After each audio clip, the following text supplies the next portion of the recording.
Welcome.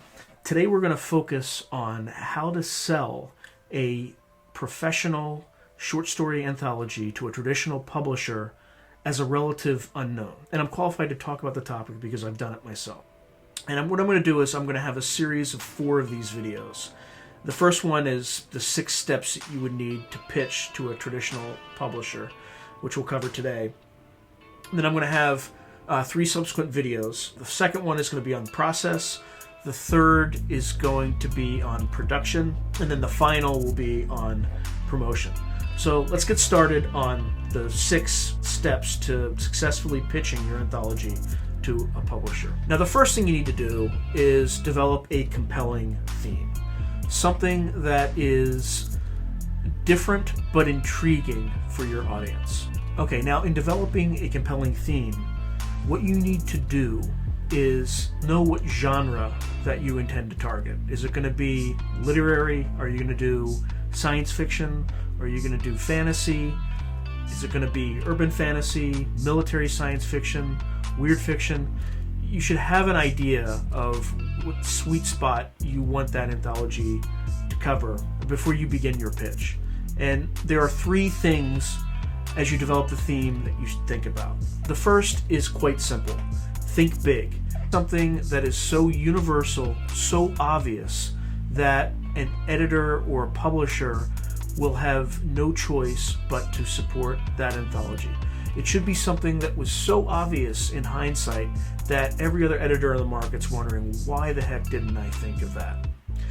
The second thing that you should do also is be strategic about it. Now, I'm not talking about chasing a current market trend, but you should kind of think not only where the current cultural zeitgeist is at the time, but you should also think about where it's going.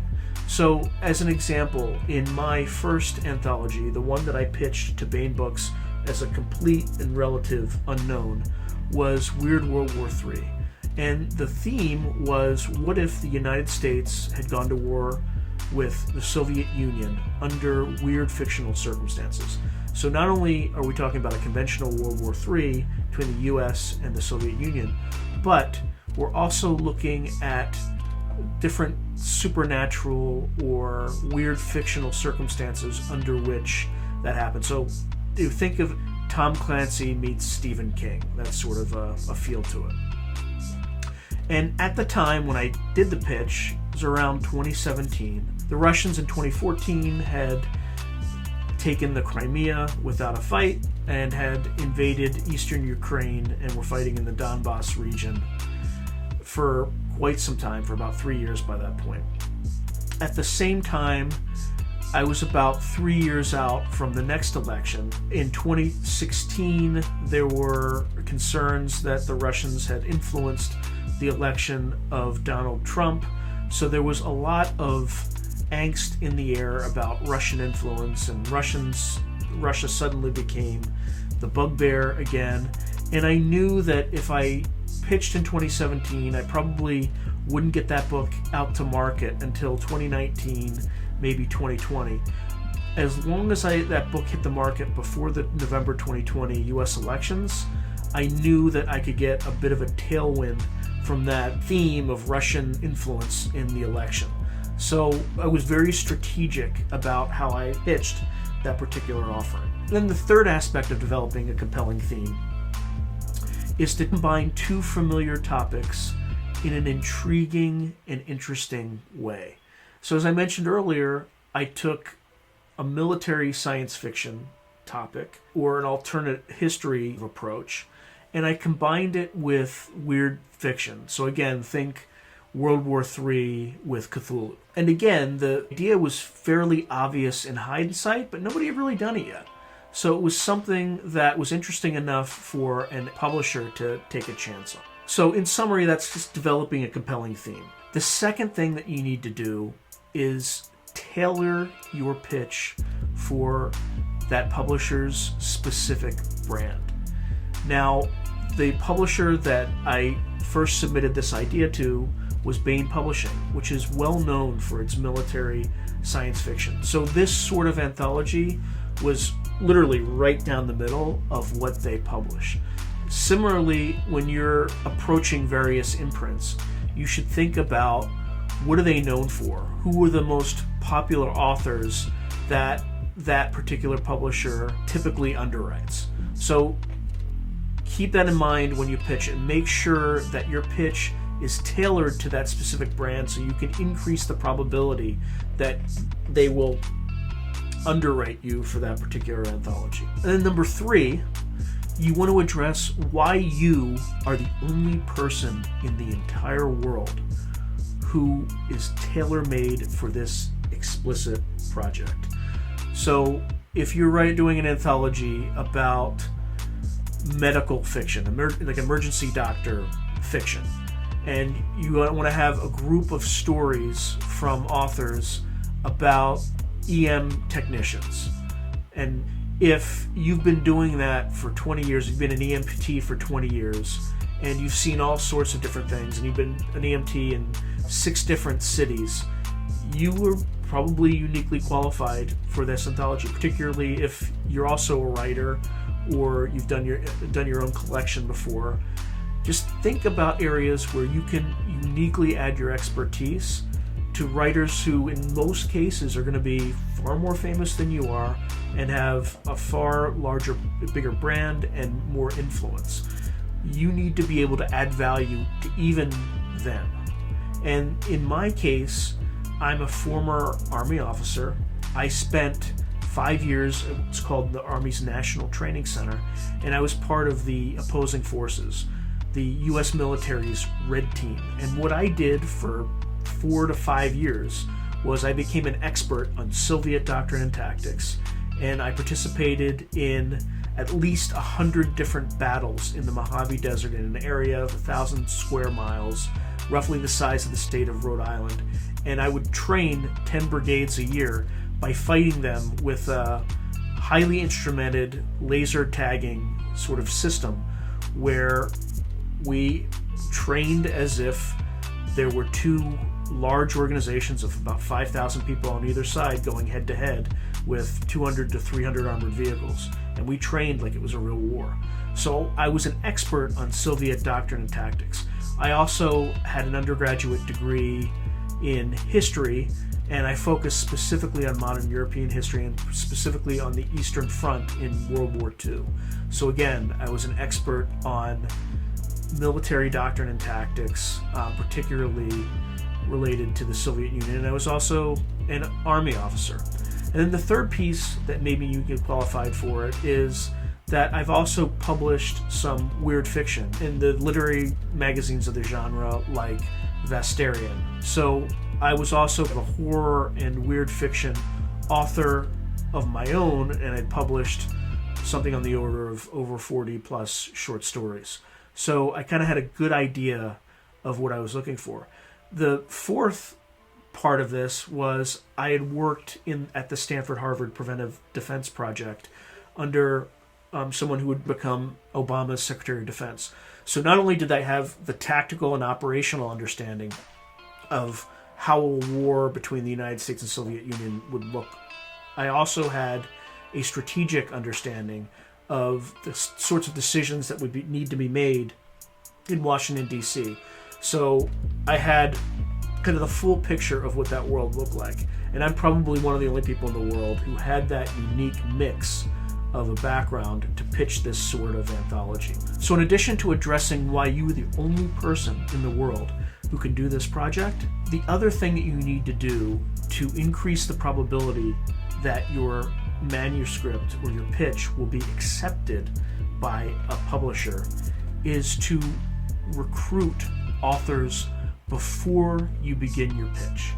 And by recruit, what you need to do is, there is absolutely no reason a publisher should put good money on an unknown editor. Absolutely none. They have no reason to do that. Your idea might be fine, but that's not enough. You need to communicate to that publisher that the anthology that you're pitching has real economic viability. And how you do that? Well, you do that with the fourth step. You solicit authors before you pitch the publisher. First, you come up with a list of the people who you would love to have in your anthology, even ones that seem impossible. So, of course, I would put Stephen King. Tom Clancy's not alive today, but if he were, I'd throw Tom Clancy on there. I'd throw George R.R. Martin on there.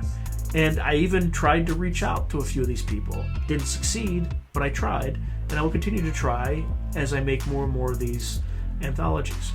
But you put a list of headliners who are perfect, or you believe would be perfect for this particular anthology. And one of those people on my dream list was David Drake.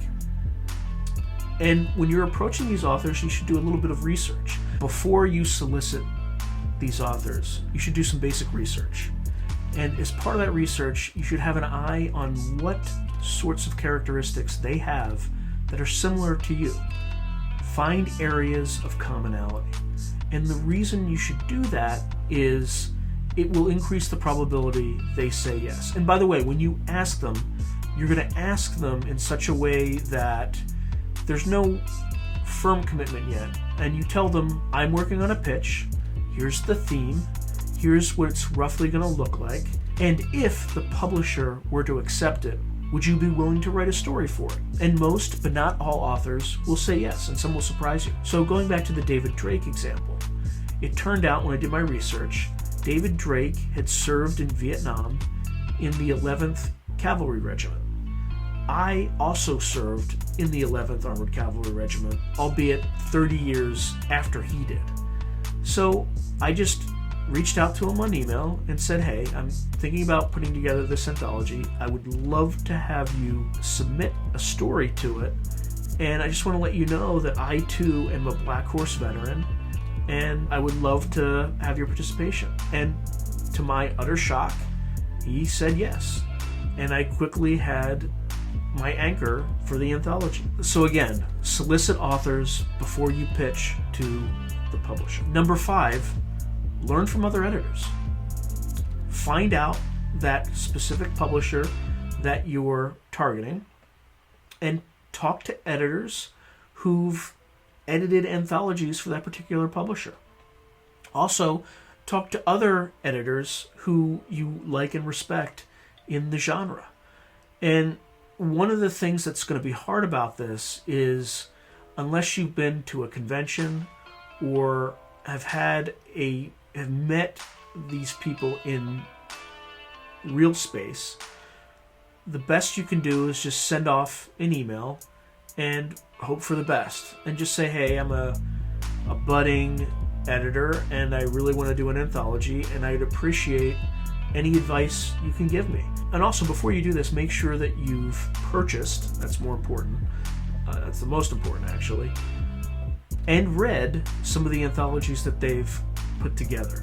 And the reason that's important is because when you reach out to them and say, hey, and obviously be honest about it. If you didn't enjoy the anthology, I wouldn't recommend reaching out to them. But if you read it and enjoyed their anthology, start out with, hey, I really enjoyed your anthology. It really inspired me.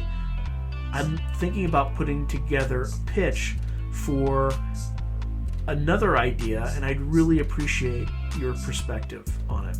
I did that with at least 4 separate editors, and many of them sent me the contracts that they used later on in the process, sample pitches that they used for successful anthologies, and it was extremely helpful to me in navigating this business and asking questions and figuring out what the pitfalls might be before I got started. And then once you do that, you'll have a better sense of what it's going to take and how to maximize the probability that your pitch will be accepted. And the 6th and final step of having a successful pitch is make sure you have multiple pitches ready.